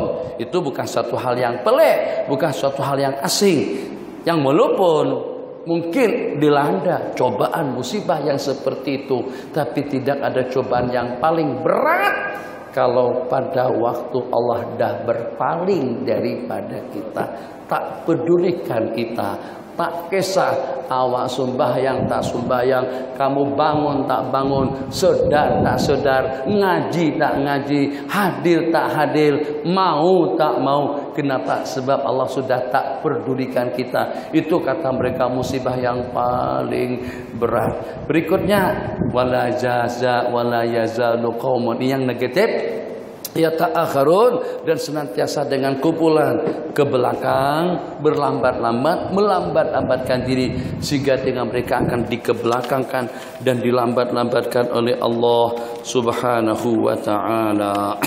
Satu, Allah letakkan, Allah rahasiakan keridhaan Allah dalam taat. Yang kedua, Allah rahasiakan murka Allah dalam maksiat. Yang ketiga, Allah rahasiakan waktu-waktu ijabah. Bila kita tak tahu, mungkin pada tu khatib lagi berdoa, mungkin pada hari Jumat, mungkin di waktu malam, mungkin pada waktu kita lagi di laut, mungkin pada waktu kita lagi di dusun, mungkin pada waktu kita mendengar lantunan azan, mungkin pada waktu kita melihat masjid, mungkin pada waktu kita segera di Ar-In'an. Pendek saja doa kita, Rabbana atina fid dunya hasanah wa fil akhirati hasanah wa qina adzabannar. Amin. Alhamdulillahirabbil alamin. Siapa tahu ternyata itu bertepatan dengan waktu ijabah. Yang keempat, Allah sembunyikan siapa kekasih Allah di kalangan orang ramai. Jangan-jangan abang, jangan-jangan saya, jangan-jangan tuan, jangan-jangan pakcik, jangan-jangan yang pincang tuh, jangan-jangan yang juling tuh, jangan-jangan yang lurus tuh, jangan-jangan yang kurus tuh, penampilannya kurus tidak meyakinkan, jangan-jangan justru pembantu, jangan-jangan justru tukang, jangan-jangan justru orang yang dipandang kerdil dan rendah. Akhirnya dengan kita dengan sesiapapun kita akan memberikan hormat, penghargaan yang sewajarnya. Kenapa? Sebab karena kita tidak tahu. Siapa tahu memang kelihatannya kerdil, memang kelihatannya kecil, memang penampilannya kurus, ekonominya kurus, penampilannya kurus, badannya kurus, ilmunya kurus, tapi dia mempunyai silah hubungan yang erat dengan Allah Jalla wa'ala. Akhirnya dengan kita hormat. Makanya kalau itu ada dalam hati, tak tegamam. Betul, tak tegamam atau tak tegamak? Tak tegamak. Dengan kita hunjurkan kaki depan seseorang, duduk santai, rileks seperti apa. Apalagi pada waktu kita di rumah Allah, mungkin dengan kita duduk sopan santun, bersila atau dengan tawaruk dan iftiras, tundukkan pandangan kita ke bawah, tidak tengok sana tengok sini, sebagaimana layaknya seorang tetamu istimewa tuanku yang di pertuan agung. Seperti itulah kita pada waktu menjadi tetamunya Allah Jalla wa'ala. Akhirnya kita dilihat, dipandang, ditetap. Apa kata Habib Umar malam kemarin?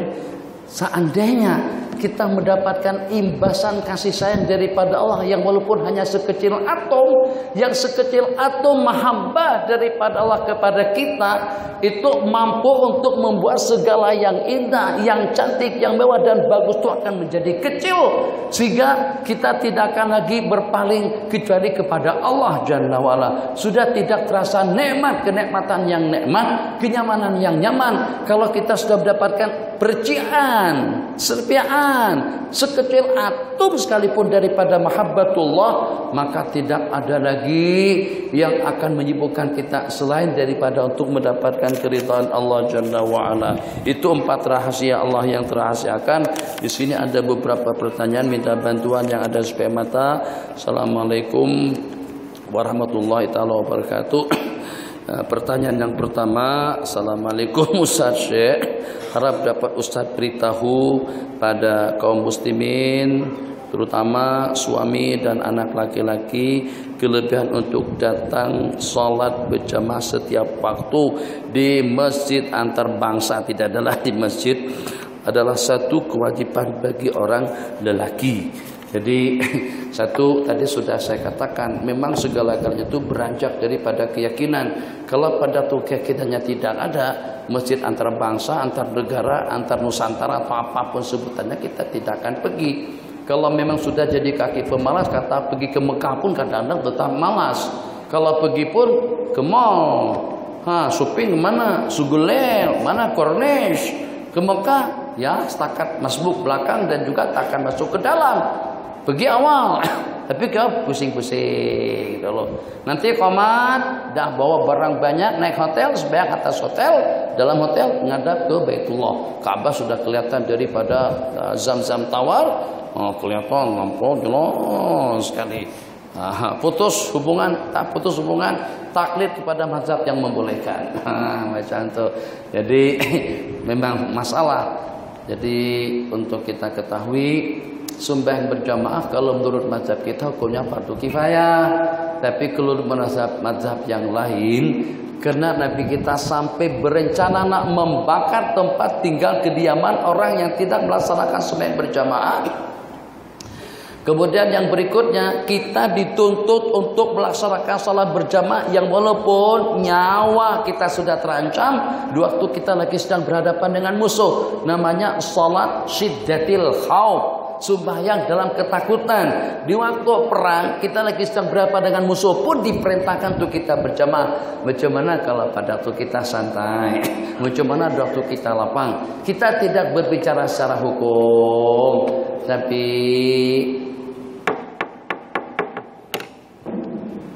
ini tak ada bunyi. Ada yang tengong. Nah, yang itu tuh yang untuk meeting biasanya. Ini bukan, ini untuk ceramah pun. Tak ada tengtongnya. Tolong file 750 berkas 617 dibawa ke office saya. Iya bos. Langsung iya bos. Sampai terpaksa begincu sambil naik tangga sambil membetulkan gincu karena tak ada waktu lagi untuk bersolek. Ya bos, lagi sedang makan. Ya bos, lepaskan nasi bungkus langsung plak naik bawa berkas pada atasan. Siapa atasan? Siapa menteri? Siapa manusia? Sehebat apapun dia, tetap dia adalah hamba Allah Jalla wa'ala. Kenapa kita tidak gunakan bahasa yang sama? Kadang-kadang seruan dan panggilan dari office atau daripada majikan itu kasar, pakai lonceng, teng-tong macam tu. Kalau dipanggil, assalamualaikum, Nadia, tolong ke atas dulu, papa ada perlu. Ya papa, ya bos, insyaallah. Sampai melompat tangga, buru-buru supaya jangan sampai dikatakan terlambat untuk menyampaikan berkas tadi itu. Tuh kita jauh, ibu jauh.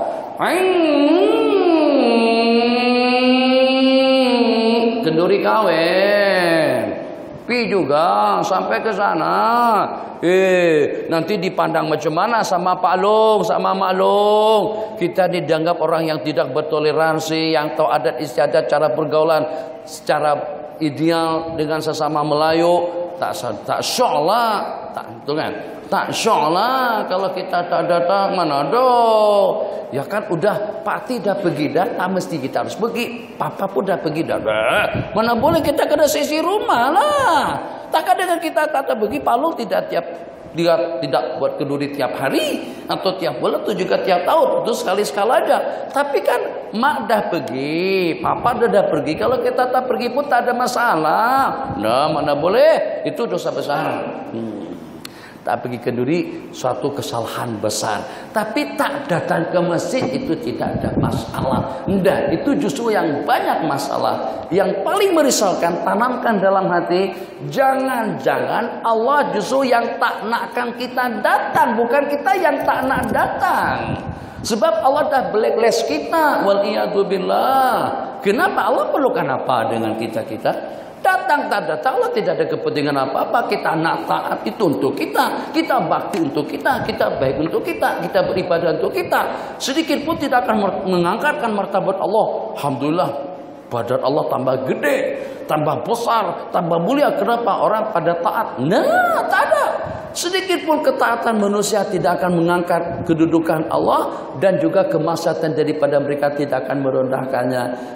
Innama hiya a'malukum uhsiha lakum. Itu adalah amalan-amalan daripada kamu. Aku hanya menghitungkan, yang menemukan dokumennya nanti penuh dengan kebajikan itu adalah untuk dia.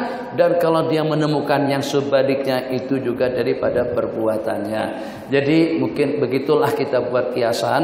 Kalau secara dalil ulama kita mengatakan fardu kifayah. Kalau ada tuan imam, tuk siak, tuk bilal jamaah tiap subuh di sini, oke, dah lepas dah. Untuk bukit antara bangsa sudah lepas tuntutannya. Tapi takkan dengan kita tidak mau menginduk datang ke rumah Allah untuk mendapatkan kemuliaan. Siapa yang bagi jaminan umur kita akan panjang? Tidak ada jaminan sedikit pun.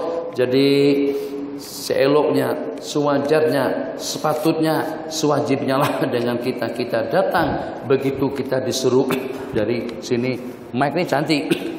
Yang walaupun tadi permulaan nampak seperti kurang, saya memang awal-awal itu selu dulu. Jadi kita perlu kelang kabut. Wah, ini suara tak kedengaran. Tambah lagi, kurangkan lagi. Lepas itu kan pesawat pada waktu naik, dia naik tak akan langsung 37.000 kaki atas permukaan laut. Mulai sikit dulu. Mendarat pun jam 7 juga. Tapi yang macam mana pun mikrofonnya cantik. Misalnya, ini sudah berapa menit dari azan tadi itu? Perasaan tak? Lebih daripada 40 menit dah. Dari sejak azan dikumandangkan. Ada kucing yang masuk? Ada tak kambing yang masuk? Ada tak kerbau yang masuk? Ada tak ayam yang masuk? Ada tak itik yang masuk? Tak ada. Sebab seruan itu tidak ditunjukkan kepada mereka. Seruan Allahu Akbar, Allahu Akbar, Allahu Akbar, Allahu Akbar. Adzan Mesir. Allahu Akbar, Mekah Madinah. Allahu Akbar, Allahu Akbar. Adzan kucing. Tak kesalah. Itu lagu, macam-macam lagu, macam-macam rentak dengan gema suara yang merdu. Sama sekali tidak ditunjukkan kepada kereta, kepada rumah, kepada besi, kepada batu, kepada paku, atau juga kepada tanaman. Begitu juga kepada binatang yang walaupun kalau kita buka semua tingkap penikap pintu memintu yang ada di masjid sini, tidak bakalan ada seumpama kambing, kerbau, lembu yang masuk ke dalam masjid ini untuk memenuhi seruan. Sebab kenapa? Sebab mereka pun tahu jawabannya. Kata mereka, itu seruan bukan kepada kita, itu seruan kepada orang-orang yang memakan kita, yang menyembelih kita, yang menggulai kita, yang menyate kita, yang mesop kita, yang buat kita jadi sop gerebok namanya tuh. Itu tuh panggilan tuh ke situ, bukan kepada kita. Tapi yang paling aneh jawabannya dan juga yang paling memalukan saat ketika ada lagi pertanyaan daripada mereka. Kalau memang itu tujuannya kepada mereka, tapi kok kenapa mereka tidak datang? Kenapa mereka tidak pergi? Oh, kata yang satu, tak tahulah. Kok nampak seperti kita kali. Na'udzubillah lah kalau mereka bersimbang macam tu. Jadi kesimpulannya, ini masjid dah selesai. Mungkin saya tidak terlalu mempermasalahkan. Kalau masjid lampunya malap-malap, lalatnya banyak, jamunya banyak, lebih banyakkan nyamuk yang beretikap di masjid ini daripada manusia. Gelap, jauh. Kemudian ekor tak ada, kipas tak ada, semuanya sebab tak ada. Itu wajar-wajar saja kalau kita malas datang. Tapi kalau masjid Selawah ini karena tiap waktu, tiap saat harus ramai pengunjung dan jamaahnya. Sibuk itu tidak ada habis-habisnya. Sibuk tak sibuk tetap juga kembali kepada Allah. Yang sehat tak sehat tetap kembali kepada Allah. Yang makan tak makan tetap juga kembali kepada Allah. Yang pantang tak pantang, kena pantang saya malam tak boleh keluar. Tak pantang pun mati juga. Yang pantang pun mati juga. Lebih elok tak pantang. Paling tidak mati tapi makan. Dapat rezeki daripada pantang makan tidak mati pula, jadi 2 kali. Bismillahirrahmanirrahim.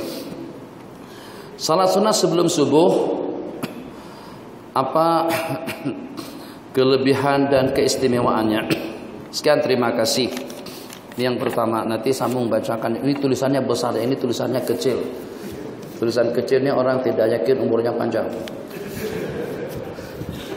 Paham? Kalau kita tuh yakin umur kita panjang, kita buat tulisan besar sedikit. Kenapa? Sebab pada masa kita tua nanti, terpaksa kita guna spek mata. Kalau tak guna cermin mata, kita tak boleh baca. Kenapa? Remang rumah, ya macam mana pun dekat jauh sama saja. karena memang mata kita yang sudah remang-remang. Jadi tentang kelebihan sembahyang sunat subuh, Nabi kita bersabda rakaat al-fajri, 2 rakaat sembahyang sunat subuh itu khairum minad dunya, lebih mahal, lebih bernilai, lebih indah, lebih cantik daripada dunia dan isi-isinya. Bang Sanusi, lebih cantik daripada dunia dan isi-isinya. Itu baru sembahyang sunatnya. Jadi jangan heran kalau di zaman dahulu dikatakan la yatakhallafu an salatil jamaati, tidak akan berpaling dan tidak akan gaib daripada sembahyang berjamaah melainkan munafik. Maklumun nifaq itu kecuali seorang munafik yang dikenal betul kenifakannya. Kalau dengan seorang mukmin tidak ada seorang pun yang meninggalkan sembahyang berjamaah, sehingga sampai kepada tahap kalau harus dipapa oleh 2 orang kawan pun dia dipapa. Yang penting dia tidak mau kalau sampai ketinggalan sembahyang berjamaah. Muslimah secara jujur, sembahyang kita tidak khusyuk. Khusyuk kita tidak. Paham pun juga kita tidak, tadaburnya kurang, tawadhu'nya kurang, khusyuknya kurang, pemahamannya pun juga kurang. Bahkan kadang-kadang baru saja takbir kita sudah ingat WhatsApp, ingat kawan, tuh Facebook tuh, itu bunyi SMS masuk, itu WhatsApp, panggilan telepon, tuh sembahyang kita macam tuh. Jadi kalau pada waktu kita sembahyang di rumah, kira-kira atas pertimbangan yang mana ibadah kita supaya kita akan diterima? Kalau pada waktu kita berjamaah satu, ya imam karena imamnya khusyuk, sembahyang kita akan diterima semuanya, atau juga dengan salah seorang daripada makmum maka kita ikut menumpang. Kalau imamnya tidak khusyuk, makmumnya lebih kurang, Allah terima sembahyang kita semuanya karena kita berkumpul melaksanakan sembahyang secara berjamaah. Jadi kita saling lengkapi. Haji khusyuknya, situ tadaburnya, situ ikhlasnya, Tuan Haji tadaburnya, itu terkumpul sehingga jadi satu kekuatan. Takkan Allah terima sebagian kita. Allah Maha Pemurah. Pada masa majlis ilmu berlangsung, malaikat mendapatkan menyampaikan laporan kepada Allah. Allah tanyakan itu dan ini kepada mereka. Penghujung daripada hadis itu Allah berfirman, wahai para malaikat-malaikatku, sampaikanlah kepada mereka, bersaksilah, ku persaksikan kepada kalian bahwasanya aku telah memberikan keampunan kepada mereka. Jadi kata malaikat jenis pembangkang, ya Allah, tapi di belakang tuh ada yang ngelamun saja. Yang situ tuh SMS saja. Yang satu tuh berbual-bual saja. Yang satu tuh bawa akhbar harakah dengan utusan Malaysia ke dalam. Yang itu tuh bikin politik semata-mata. Itu tuh tentang JSB-nya. Yang itu bicara tentang JST-nya. Yang itu berbicara tentang pilihan raya akan datang. Urusan politik dibawa ke dalam masjid. Allah menjawab, malaikat komplain, rasa tak bebaloi lah kalau orang itu juga mendapatkan keampunan.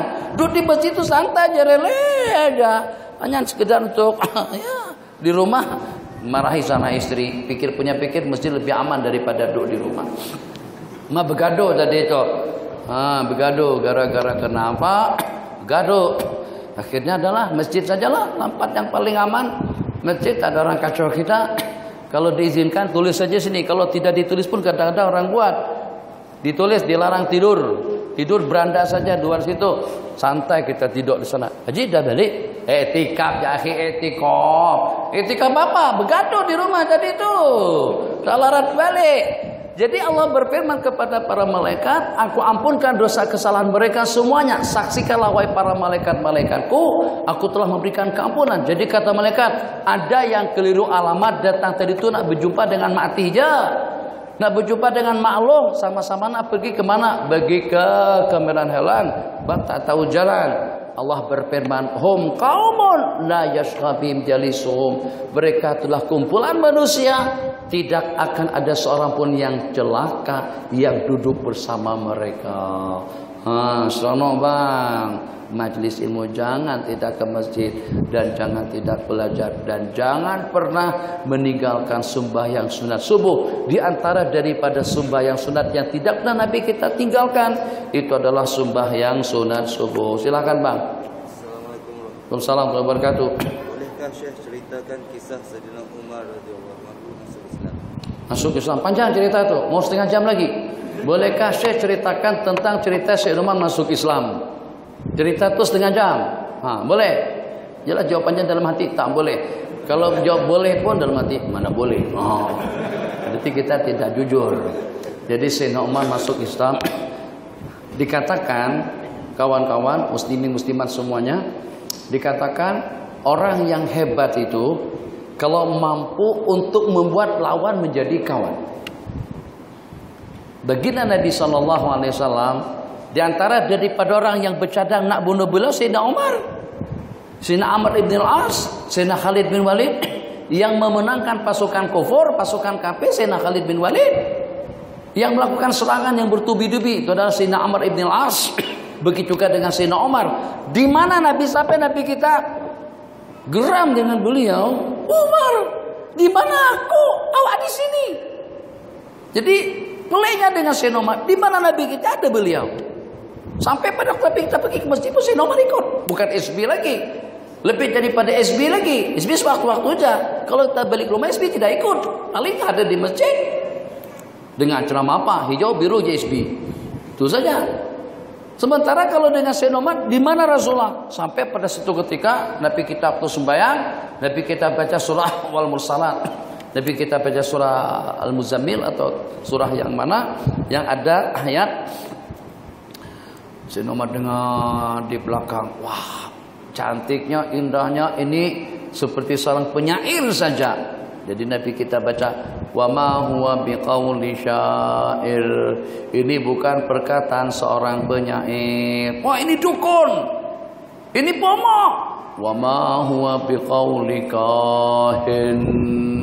Semua yang terlintas di dalam hati Sayyidina Umar tadi itu Nabi kita jawab dalam bacaan lantunan ayat. Itu permulaannya. Yang berikutnya panjang. Sayyidina Umar, marah-marah orang. Apa? Tuh, ipar kamu sendiri, adik kamu sendiri sudah masuk Islam. Itu asal permulaannya. Sayyidina Umar pun balik ringkas saja sampai ke rumah. Yang namanya ipar sembunyi, yang namanya siapa sembunyi. Tidak ada seorang pun yang berani begitu dengar saja suara Sayyidina Umar. Sayyidina Umar di waktu sebelum masuk Islam garang, selepas masuk Islam tegas. Ketegasan Sayyidina Umar dan juga dengan kehebatan beliau sampai syaitan-syaitan saja ketakutan. Tak berani. Kalau seandainya Sayyidina Umar lewat jalan kampung, syaitan terpaksa harus jalan tol. Tak berani selesai dengan Sayyidina Umar. Kalau seandainya syaitan jalan Sayyidina Umar jalan tol, syaitan terpaksa mengalah jalan kampung. Tidak pernah. Jangankan berselisihan, Nabi kita bersabda, inna syaitana la yafraku min dhilli Umar. Syaitan itu ketakutan dengan bayangannya Sayyidina Umar ibn Khattab radhiyallahu taala anhu. Selepas beliau belasa adik beliau bersimbah darah. Jadi kata adik beliau, kamu najis Mar, kamu tuh kotor. Tapi asbab musababnya kejadian yang sadis tadi itu sehingga membuat hati beliau terbuka. Jadi kata ipar beliau, saya berharap agar doa baginda Nabi pada beberapa waktu yang lalu, Allahumma a'izzal Islam bi ahdil Umar, ini perkasakan Islam dengan salah satu daripada dua orang Umar, Umar bin Khattab dengan Amr bin Hisham, Amr bin Hisham, Abu Jahal. Allah kabulkan permintaan tadi itu kepada Sayyidina Umar bin Khattab, yang akhirnya beliau datang ke tempat Arkam bin Abil Arkam untuk mengucapkan dua kalimat syahadat. Itu cerita ringkas tentang Sayyidina Umar masuk Islam. Lengkapnya itu tadi sampai pukul 10. Biskan satu lagi terakhir. Assalamualaikum warahmatullahi wabarakatuh. Bolehkah saya tidak memakai stokin kaki di hadapan ipar dua ketika sedang menguruskan membersih rumah akibat dilanda banjir? Jadi macam mana?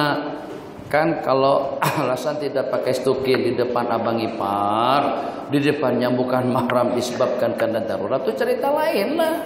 Orang ini kebakaran, takkan pakai pudra, pakai stocking apa segala macam, tutup aurat. Orang-orang kadang-kadang kalau pada sudah dalam keadaan semacam itu, nak ambil tudung pun tidak ada. Apa mau buat lagu mana? Pasang tudung, badan hangus. Pilih yang mana satu. Nah macam itulah juga ceritanya tentang tidak pakai stocking tadi itu di depan abang ipar, adik ipar, dan yang seumpamanya itu di depan yang bukan mahram. Kalau dalam keadaan darurat itu cerita lain. Tapi kalau dalam keadaan yang masih memungkinkan, itu memang satu kewajiban. Kenapa? Sebab bagian anggota yang wajib ditutup itu seluruh anggota tubuh kecuali muka dengan telapak tangan sahaja. Oh, tapi kan saya dengan mak angkat, abang angkat, adik angkat, atau juga dengan saudara angkat, itu semua hukumnya sudah terangkat. Mak angkat, bukan ibu kandung. Adik angkat, bukan adik kandung. Kakak angkat, bukan kakak kandung. Bapak angkat, bukan bapak kandung. Kita ada hubungan mahram dengan yang anak kandung saja, bapak kandung, ibu kandung saja. Jadi seperti tadi itu, selama masih memungkinkan untuk berpakaian secara kemas dan rapi, dan itu termasuk daripada perkara yang kita sepelekan. Jadi kita tak ada masalah kalau istri kita naik motor dengan adik atau juga dengan abang kita.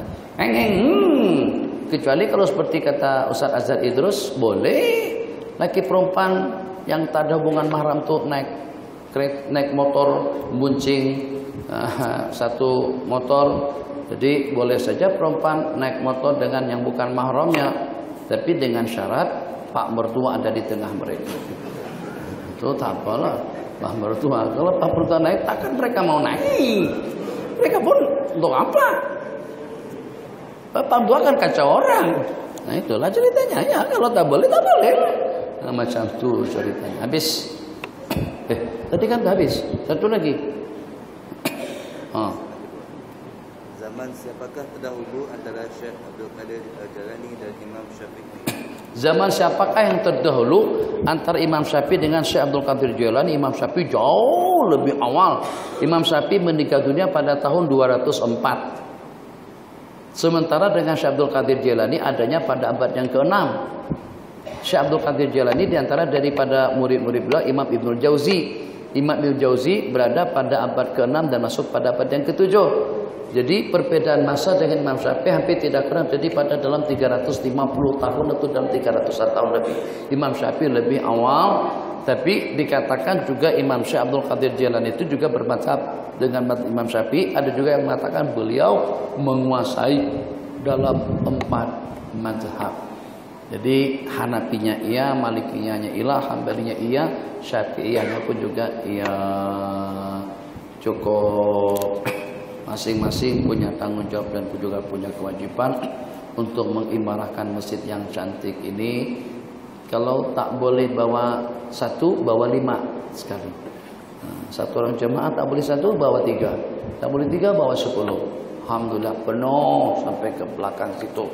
Jadi itu yang paling berkesan. Dan itu satu-satunya harapan yang boleh kita harapkan agar kita mendapatkan kebahagiaan yang abadi. Sebab satu-satunya yang tidak akan gugur daripada kita adalah sembahyang 5 waktu. Dalam keadaan seperti apapun tetap wajib. Kalau puasa tidak wajib bagi orang yang udzur. Haji tidak wajib bagi orang yang tidak mampu. Zakat tidak wajib bagi orang yang tidak mempunyai pendapatan simpanan uang yang cukup nisab dan haul. Rabbana atina fid dunya hasanah fil akhirati hasanah wa qina adzabannar. Sallallahu alaihi wasallam Muhammad wa ala alihi washabihi ajma'in. Amin. Walhamdulillahirabbil alamin.